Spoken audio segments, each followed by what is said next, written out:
Bom, continuando na nossa saga civilizatória, e a gente está tratando as coisas por uma periodização, né? Tá escolhendo os nossos temas por uma periodização, então a gente primeiro viu a pré-história, lá no primeiro bimestre, né, no começo do ano.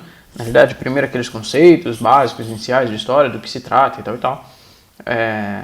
O que estuda, a partir do que estuda, como estuda, por que estuda, tudo mais. Aí a gente entrou nos nossos estudos históricos propriamente ditos, né? Passamos a estudar sistematicamente um determinado grupo de seres humanos num determinado espaço ao longo de um determinado tempo, né? Então, vimos a pré-história, e eu não vou me demorar muito nisso não, então a gente viu a pré-história e entrou na Idade Antiga, certo? E a Idade Antiga começou quando...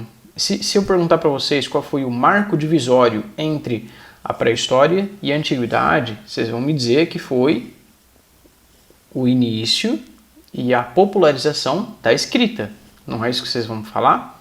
É isso que vocês vão falar. O que marcou então o início da antiguidade, ou da Idade Antiga, como vocês preferirem chamar, foi o início e a popularização da escrita em larga escala, certo? E essas primeiras grandes civilizações que a gente estudou na antiguidade, nós passamos pela Mesopotâmia, pelo Egito, pelos hebreus, pelos persas, pelos fenícios. Aí entramos a falar dos gregos, que serão o nosso principal objeto de estudo, o nosso principal foco daqui até o fim do curso praticamente, né? Depois esses europeus vão se desmembrar, vão estender os seus tentáculos, e aí a gente vai tratar de outros assuntos, né? Abordar outros lugares, mas sempre pela perspectiva europeia, principalmente, por uma escolha, né? Do nosso currículo. Então aí a gente entrou a falar dos gregos, com os minoicos na ilha de Creta, com os micênicos já na Grécia continental.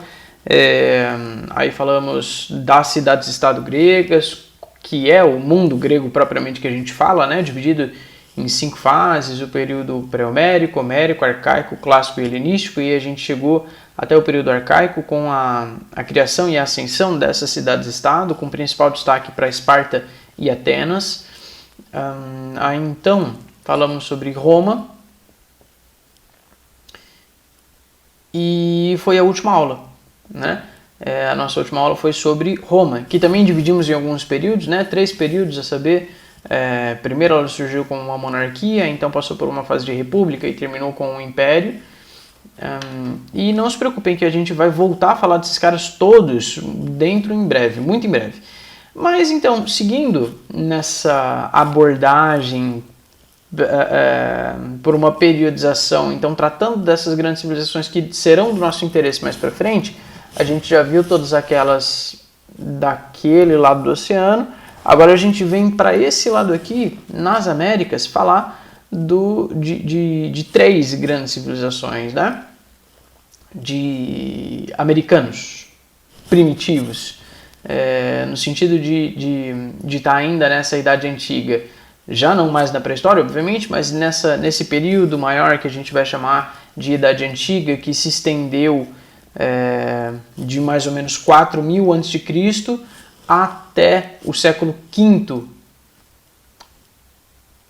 da era cristã. Então, desse lado de cá, a gente vai falar... Aliás, tenham em mente, de novo, lembrem-se ainda mais uma vez, tragam à mente de vocês o seguinte: vocês lembram que a gente estudou no comecinho do bimestre passado sobre a dispersão da humanidade pelo planeta? Que o ser humano surgiu ali na África Oriental, no que a gente chama de chifre da África, e esteve circunscrito aquele mesmo espaço geográfico por muitos e muitos anos, até que veio a Revolução Cognitiva. Então esse ser humano saiu da África, né? Esses grupos humanos se dispersaram cada vez mais, tomaram o resto do planeta, tomaram toda a Península Arábica, se estenderam ali pelas orlas do mar Mediterrâneo, adentraram na Europa, até lá em cima, até os cantos mais recônditos já da Ásia, né? Extrapolando da Europa para lá, para a Ásia, adentro.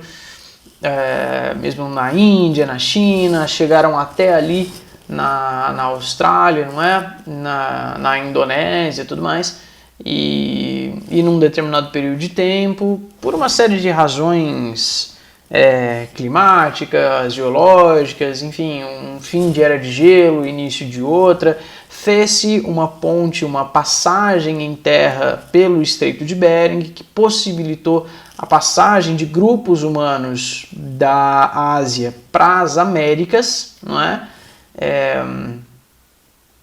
Por cima ali.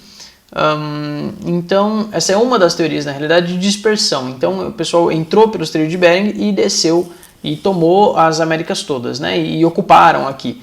Tem uma outra teoria de dispersão que diz que essas pessoas vieram navegando, na realidade, porque nesse período da pré-história ainda, e eles chegaram aqui ainda na pré-história, né? Muito antes do início da escrita lá na Mesopotâmia, ou mesmo no Egito, em qualquer outro lugar.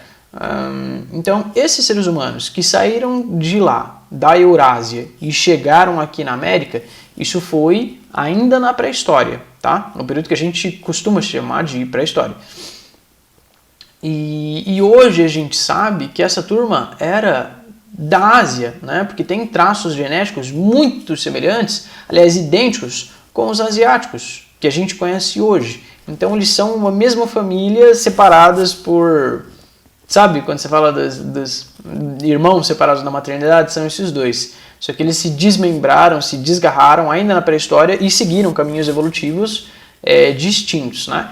Pois bem, esses caras, esses grupos humanos que se desgarraram dessa matriz afro-euro-asiática e veio parar aqui na América, se desenvolveu de maneira independente, autônoma, com relação ao resto do mundo que ficou para lá, né? E eu falei para vocês que esses grupos perderam completamente o contato com o resto do mundo, né? Uma vez que esses continentes estão separados por 2 oceanos, um de cada lado, o Atlântico de um lado e o Pacífico de outro. E mesmo, na realidade, é uma vastidão de terra tão grande que eles perdiam contato um com o outro mesmo dentro do mesmo continente, né? 2 desses grupos que a gente vai falar aqui hoje. Bom, o propósito dessa aula, como já deve estar no título dela, é a gente estudar sobre esses povos ameríndios pré-colombianos, a saber, principalmente os maias, os astecas e os incas. E nós temos 2 principais regiões nas quais eles se encontravam, né? E eu vou falar disso mais, mas eles não tinham muito contato um com o outro, apesar de estar relativamente próximos um do outro, né? E os 2 últimos eles terão convivido no mesmo período, né? Mas então o assunto é esse, tá? O assunto maior é esse, e é disso que a gente vai falar nessa última aula, que esta é a última aula desse segundo bimestre. E a partir já da semana que vem, acabou o vídeo aula. Então essa é, muito provavelmente, se a orientação não mudar daqui até lá, esta é muito provavelmente a nossa última videoaula nesse modelo. Aí a partir da próxima semana a gente vai se ver no ambiente, online, ao vivo, com horário marcado, né? Semanalmente, 2 vezes por semana no nosso horário de aula mesmo. Aí a gente vai entrar, vai se ver, enfim, as aulas serão mais próximas dos nossos horários, sei lá. Bom, então essa é para fechar esse segundo bimestre, e vocês já estão com uma prova no sistema para fazer, tá? Então atentem-se para o prazo de entrega dela também. Quanto antes vocês me entregarem, melhor é. Não que vai valer mais pontos, é melhor para eu corrigir, porque aí eu não fico muito sobrecarregado com todo mundo me entrega em cima da hora, eu tenho que corrigir tudo em cima da hora para disponibilizar a nota de vocês, enfim. Então, povos ameríndios pré-colombianos. Por que povos ameríndios pré-colombianos? Povos, porque são povos, né? Um conjunto de pessoas. Pois bem, com características em comum, com costumes em comum, com uma cultura já erigida, bem estabelecida, com os seus idiomas. Bom, povos ameríndios por quê? Porque são indígenas da América, ou índios da América. E indígenas por quê? Esse nome vem lá mais pra frente, né? E pré-colombianos porque eles são... Vocês já devem ter ouvido falar por aí pela cultura popular, e de fato que daqueles europeus, daquele grupo de europeus que vieram para cá e descobriram a América, que tomaram conhecimento da América pela primeira vez ao longo de toda essa história de separação entre os continentes, entre as populações desses continentes, foi numa armada, né, numa esquadra de navios comandada por um cara chamado Cristóvão Colombo. Então a gente costuma dizer que a América foi descoberta pelos europeus, guiados, né, capitaneados pelo Cristóvão Colombo, a mando da Espanha. Muito embora o próprio Colombo não fosse espanhol, fosse genovês. Mas isso é outra conversa que a gente vai ter num outro momento. Bom, então essa é a razão pela qual a gente chama essa turma de povos ameríndios pré-colombianos, tá? Estão na América. Num primeiro momento é isso que vocês precisam saber.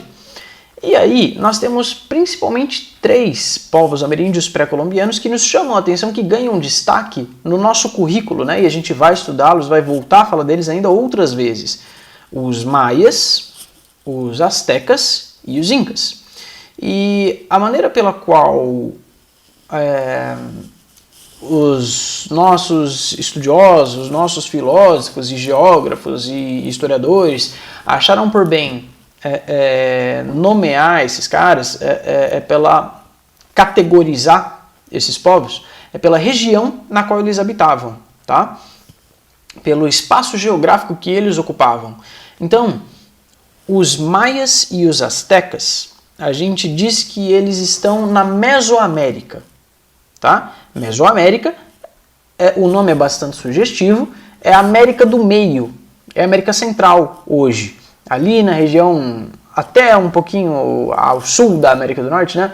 Um pouquinho ali do México, da Península do Yucatán, toda aquela região ali da América Central é o que a gente vai chamar de Mesoamérica, e é onde se instalavam os maias e os astecas. Os astecas mais para cima, os maias bem no meio. Eu vou botar um mapinha aí para vocês verem direitinho onde cada um deles ficava.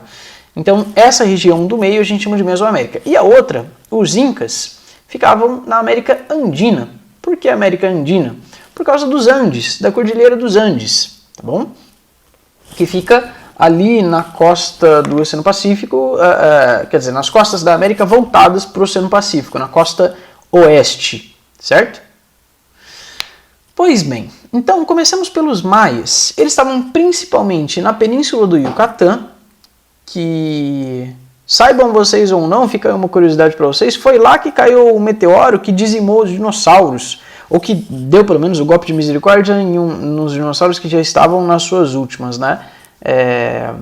Foi lá então que caiu o meteoro, na Península do Yucatán, onde esses maias se organizavam, né? Esses maias surgiram, o povo maia surgiu como uma cultura, como um povo organizado mesmo, mais ou menos por volta de 1800 a.C. Então, mais ou menos ao mesmo tempo que os hebreus e os persas lá no Oriente Médio, né? Eles não datam de 2000 a.C., 1800 a.C. é mais ou menos perto disso, né? Enquanto o mundo grego estava se formando e tal, os maias estavam estabelecendo as suas bases e fincando sua cultura aqui na América, mais ou menos ao mesmo tempo. Pois bem, na Península do Yucatán, né? Eles também não formaram um governo unificado, tal qual a gente verificou lá com os fenícios, com os gregos, que tinham as cidades-estado, né? Então aqui os maias também se organizavam em cidades-estado, autônomas, independentes. Eles se estendiam por uma área geográfica muito diversificada e praticavam a agricultura como principal atividade de sobrevivência, né? O principal cultivo deles, o principal produto de cultivo era o milho, que vai figurar com bastante importância nas suas histórias, na sua mitologia, mesmo nos seus mitos de fundação. Lembra que a gente falou dos mitos de fundação? Pois bem, se vocês tiverem tempo e disponibilidade e tudo mais, deem uma olhada na última aula que eu mandei do primeiro bimestre, quando eu falei dos indígenas e dos africanos. Todo aquele preâmbulo, toda a conversa inicial, toda a preparação para a gente entrar naquele assunto serve para cá também, tá? Dê uma olhada lá, pelo menos nos 10, 15 primeiros minutos do vídeo.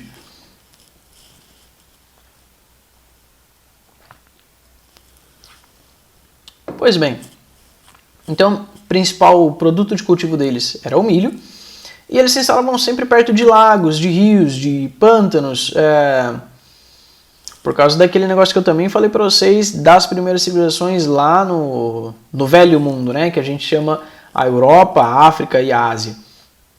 Das civilizações hidráulicas, que a gente pode prescindir de muitas coisas, mas não de água. A gente não vive sem água. Então, essas sociedades da Idade Antiga, elas sempre se estabeleciam às margens de alguma água, né? De um rio, de um lago, que fosse. E eles também criavam peixes em lagoas e caçavam animais nas florestas, esses maias. Cada cidade-estado era governada por um chefe maia, auxiliado por um conselho de cidadãos, líderes e sacerdotes da sua região de influência, né, que abarcava o seu território. A classe sacerdotal entre os maias era dividida em duas categorias. Uma que cumpria com os cultos religiosos e uma outra que se dedicava às artes e às ciências. Então, os cientistas, os sábios, né, eles eram também sacerdotes nessa cultura maia, né, nessa civilização, nessa sociedade maia.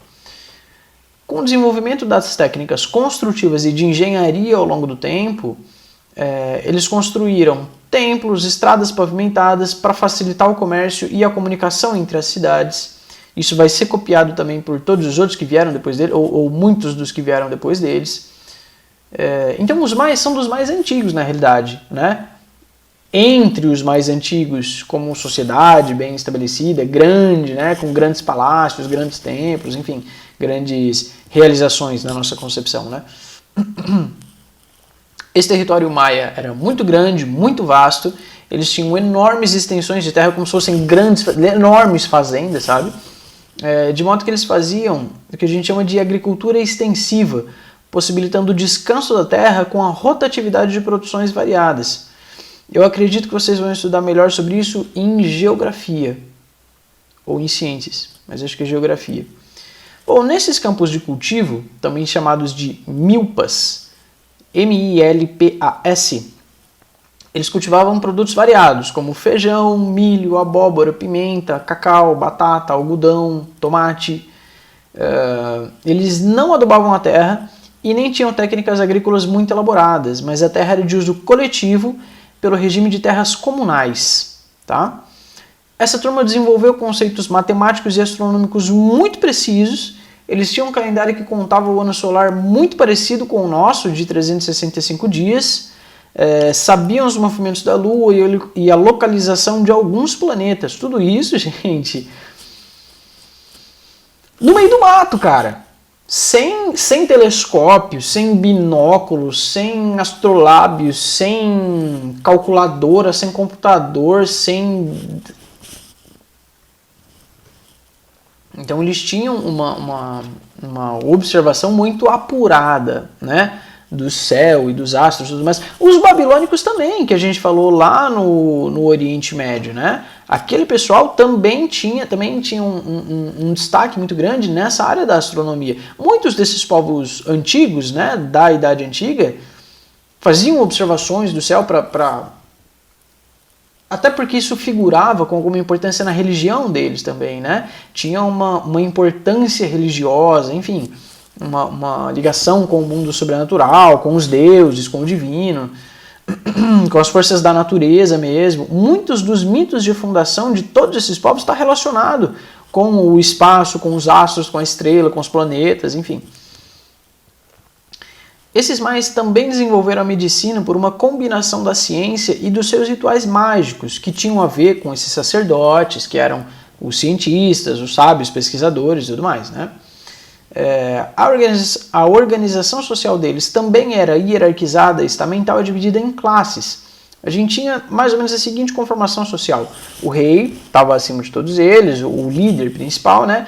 Aí tinha os sacerdotes, os nobres, os artesãos e comerciantes e, por fim, na base dessa pirâmide, os menores de todos, né? Os que tinham menos importância, quer dizer, política pelo menos, os que menos apitavam, Os mais fracos nesse elo social, né, de importância política, eram os escravos e os agricultores.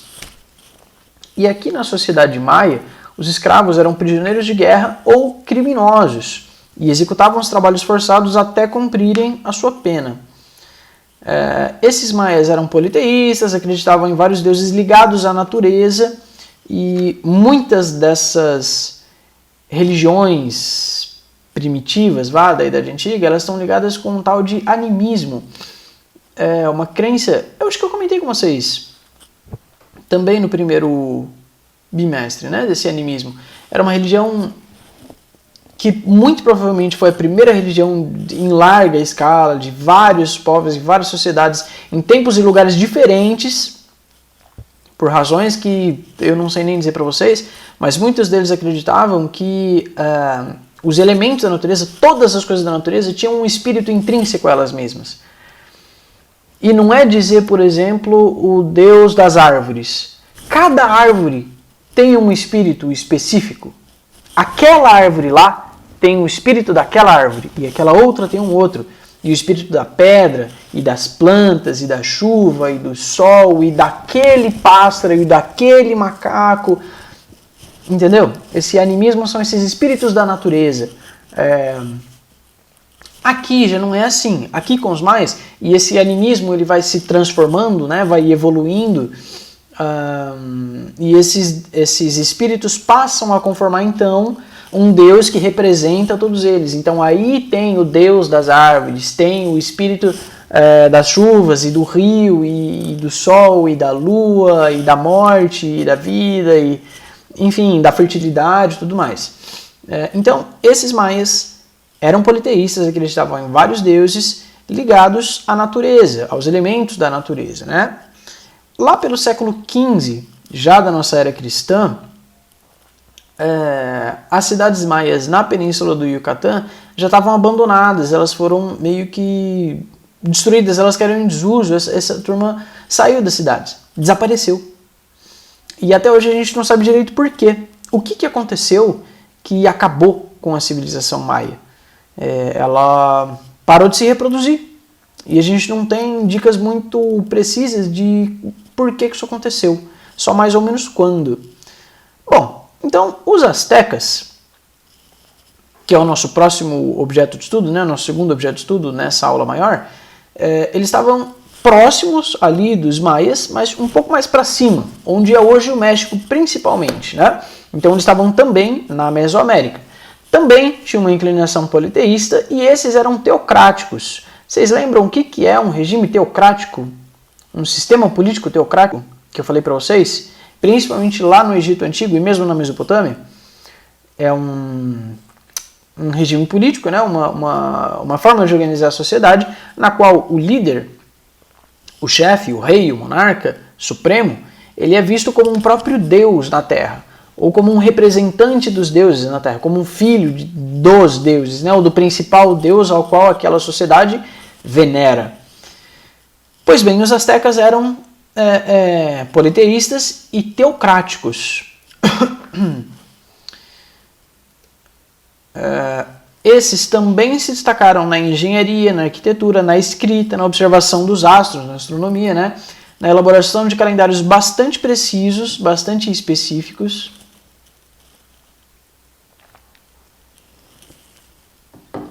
A sua engenharia dos astecas permitiu mesmo a construção de obras de irrigação, barragens e canais que favoreciam a produção agrícola e aí desenvolvia também o comércio através dos excedentes agrícolas. Esses astecas eles são bem posteriores, eles vieram muito depois dos maias. Estavam mais ou menos numa região próxima, mas separados por um lapso de tempo bastante grande. Os maias foram os mais antigos de que a gente vai conversar nesta aula, até já mencionei para vocês, né? Os astecas e os incas, que são os próximos, eles eram contemporâneos, quer dizer, eles viveram no mesmo período de tempo, mas em lugares diferentes. Eles estavam separados geograficamente, mas não temporalmente, tá? O principal deus dos astecas era o Quetzalcóatl, Eu não sei se a pronúncia é essa. Escreve desse jeito que eu falei, Quetzalcoatl. Representado, e esse deus era representado por uma serpente emplumada. Uma serpente grande assim e tal, cheia de plumas, de penas, de penachos e coisa assim. Toda colorida. A gente vai falar mais dele lá no século XV, com a chegada dos espanhóis desse lado do mundo. E é muito doido quando os europeus chegam aqui na América e tem esse choque de culturas, esse choque de civilizações, né? No qual um obviamente se pressupõe melhor do que o outro, enfim, é uma bagunceira que a gente vai ver lá mais pra frente. Mas então, quando a gente chega nele, saibam que é desses caras que a gente está falando, tá? Quando a gente falar lá na frente. Mas, bom, vamos com calma que a gente ainda está aqui na Idade Antiga, né? Lá na Europa, nessa Idade Antiga, a gente ainda está falando dos gregos e romanos. Então tenham em mente que é mais ou menos esse período de tempo, tá? Pois bem, então aqui na América, com os astecas, as cidades eram compostas por vários clãs, cada qual com o seu templo e a sua escola. O clã era administrado pelo Calpuli, que era um tipo de chefe lá. Esse Calpuli administrava as terras da região e distribuía lotes de terra para os homens quando eles casassem, para eles poderem cultivar, para o seu próprio sustento, para o comércio e para o pagamento de impostos. Sim, eles pagavam impostos, que eram revertidos para a sociedade, enfim, tinha umas regrinhas lá, que até explica na apostila de vocês no textinho lá, melhor. Além desses lotes de terra cultiváveis, eles também desenvolveram canteiros flutuantes. Canteiros flutuantes. Eram as chinampas. Como se fossem hortas aquáticas. Eles faziam um substrato com galhos e troncos e gravetos e lama e matéria orgânica e cultivavam nessas terras também. É como se eles fizessem uma hortinha mesmo, botavam um monte de terra e botavam na lagoa, sabe? E aí ficava flutuando lá esse substrato e eles plantavam nessas hortas grandes, assim, extensas. Esses canteiros ficavam nos lagos e eram cultivados com canoas. Quer dizer, como que eles iam cultivar essa hortinha se ficava no meio do lago? Eles iam lá com canoa, né? Com embarcações, enfim, para plantar, para colher, para cuidar, enfim. Pois bem, esses astecas também cultivavam milho, feijão, abóbora, pimentão, cacau. A praça central da cidade, nessas cidades, ou nessa praça central, eles faziam uma feira. Era um mercado regularmente, algumas vezes por semana. O comércio era bastante intenso. Grandes feiras, assim. Tem relatos que causavam um espanto a esses europeus quando eles chegaram aqui, porque eles pensavam que, nossa, essa turma é toda atrasada, é tudo uns bandos de caçador-coletor, não sei o quê. De maneira nenhuma. Eles tinham cidades enormes, que sobrepujavam em tamanho e população muitas das grandes cidades da Europa à época, lá no século XV. Então, toda essa tradição, obviamente, ela foi se constituindo ao longo do tempo, né? Foram se desenvolvendo, foram aumentando. Bom, o fato é que o mercado era um evento comum, certo? Nessa sociedade dos astecas. Eles compravam e vendiam verduras, legumes, animais, machados, panelas, enfeites, joias, ervas, produtos diversos, variadíssimos. Essa sociedade também era hierarquizada, estamental, sem grande mobilidade social. A pirâmide social dos astecas era parecida com a dos maias. No topo o rei, depois os sacerdotes, líderes militares, os nobres, aí os grandes comerciantes que tinham muita importância nessa sociedade dos astecas, os grandes comerciantes. Aí depois vinham os pequenos comerciantes e os artesãos, que também eram divididos em duas categorias. Tinham os grandes artesãos que fabricavam as joias com os materiais mais finos, mais elaborados e tal. E os artesãos dos utensílios domésticos, né, no dia a dia. E por fim, os escravos e agricultores. E aí a gente parte a falar dos incas para fechar o nosso assunto e acabar o bimestre. Nessa trinca dos povos ameríndios pré-colombianos, a gente termina por falar dos incas que estavam na América Andina, certo? ali onde... E era uma extensão enorme também. Em extensão, os Incas podem ser considerados das maiores civilizações da América pré-colombiana. O seu território ia do norte a sul da América do Sul e por toda a faixa costeira do Pacífico, de onde é hoje a Colômbia até o Chile. Era... Bom, eu vou pôr um mapinha para vocês verem aí, né? A capital desse enorme império era na cidade de Cusco, onde é hoje o Peru. Mais ou menos ali no meio. No meio não, no meio para cima talvez. A agricultura tinha forte importância para os Incas também, que também cultivavam batata, batata doce, milho, pimenta, algodão, tomate, amendoim, mandioca, quinoa.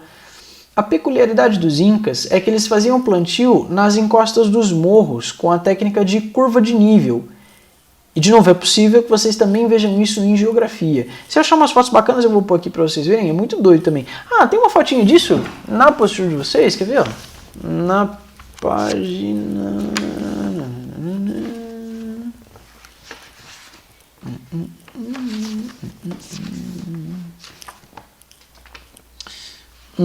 Não é bem da curva de nível, mas tem uma foto... É muito doida, é muito da hora essas cidades que eles erigiam, né? Dê uma olhada nessa arquitetura, nessa organização urbana dos Incas. Inclusive, essa cidade de Machu Picchu, as ruínas de Machu Picchu, no atual Peru, são tidas como uma das maravilhas do mundo moderno, né? Vejam lá na página 489, tem uma fotinha dela. Uma cidade incrustada no meio das montanhas. É lindo, é lindo, é lindo. Bom, mas aí então as curvas de nível. Era uma técnica agrícola que esses caras usavam para cultivar nas encostas dos morros, né? Que, bom, afinal de contas eles estavam na América Andina, dos Andes, né? Então é só montanha.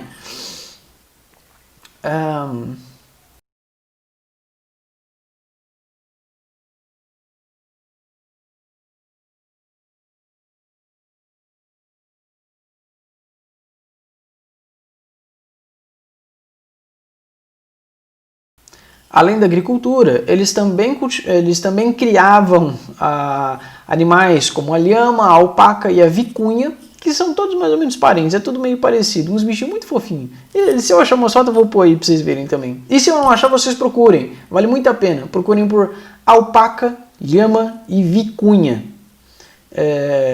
Que esses bichos, além de servirem como transporte de carga, ele também servia para o consumo de carne, lã e couro. Essa sociedade, tal qual as outras duas, também era hierarquizada, estamental, politeísta, acreditava em vários deuses, tinha um panteão bastante extenso.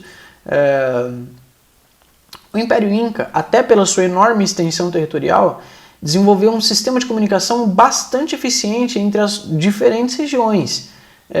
Eles tinham um sistema de estradas muito eficiente por todo o território, de norte a sul, de leste a oeste. Era um território vastíssimo. Embora eles não tenham desenvolvido um modo de escrita sistematizado, eles tinham um sistema de contagem baseado em nós, em cordas, chamados de quipus. Era um conjunto de nós e amarrados em cordões coloridos. Tem também uma foto disso nessa mesma página 489, embaixo. Tá? E aí eles podiam fazer toda a contabilidade deles com esse sistema de contagem, né? Era a maneira deles de fazer, estabelecer os seus conceitos matemáticos, enfim. Então, a gente apresenta esses três povos ameríndios pré-colombianos para vocês e a gente vai retomar, vai voltar a falar deles com maior profundidade lá mais para frente, quando a gente chegar neles de novo, né? Quando eles entrarem em contato com esses europeus de que a gente está falando lá do outro lado do Atlântico ou do Pacífico, se você for pelo outro lado, né?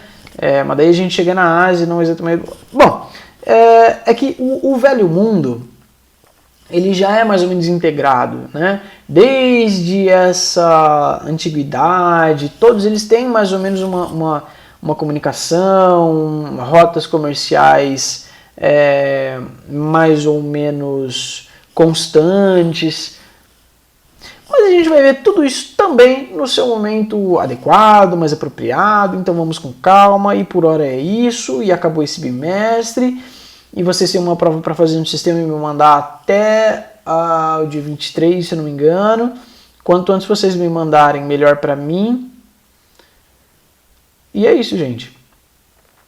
Se tiverem alguma dúvida, alguma dificuldade, alguma questão, alguma pergunta, alguma lamentação, alguma lamúria, algum choro, algum arrependimento na vida de vocês, se vocês quiserem abrir o coração por alguma razão, se quiserem me contar alguma curiosidade que vocês sabem sobre os Incas, Aztecas e Maias, se vocês têm algum parente ou se corre na família de vocês sangue indígena desses ameríndios pré-colombianos e vocês guardam alguma tradição que vem da cultura, se vocês têm conhecimento desses mitos de fundação por alguma razão que seja, falem pra mim.